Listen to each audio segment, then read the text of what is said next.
The Three Kings by Wadsworth Longfellow. 3 kings came riding from far away, Melchior and Gaspar and Balthazar. 3 wise men out of the east were they, and they traveled by night and they slept by day, for their guide was a beautiful, wonderful star. The star was so beautiful, large and clear, that all the other stars of the sky became a white mist in the atmosphere, and by this they knew that the coming was near of the prince foretold in the prophecy.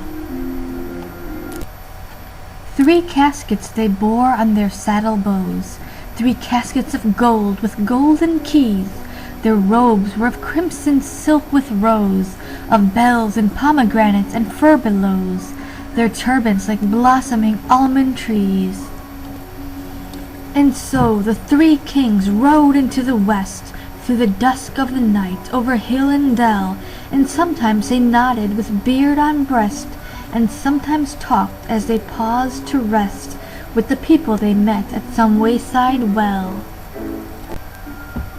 "Of the child that is born," said Balthazar, "good people, I pray you, tell us the news, for we in the east have seen his star, and have ridden fast and have ridden far, to find and worship the King of the Jews." And the people answered, "You ask in vain. We know of no king but Herod the Great." They thought the wise men were men insane, as they spurred their horses across the plain, like riders in haste who cannot wait. And when they came to Jerusalem, Herod the Great, who had heard this thing, sent for the wise men and questioned them, and said, "Go down unto Bethlehem, and bring me tidings of this new king." So they rode away, and the star stood still, the only one in the gray of morn. Yes, it stopped. It stood still of its own free will, right over Bethlehem on the hill, the city of David, where Christ was born.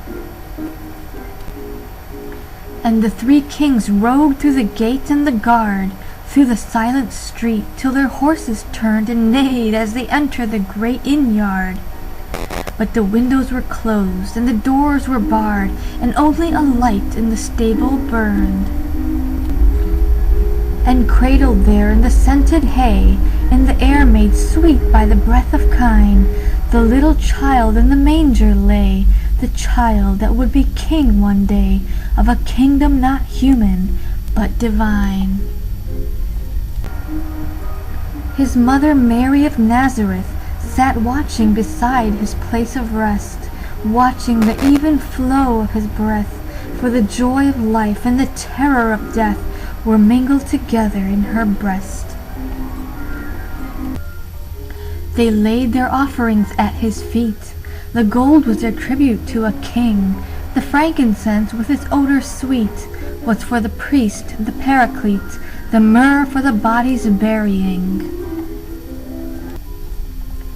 And the mother wondered and bowed her head, and sat as still as a statue of stone.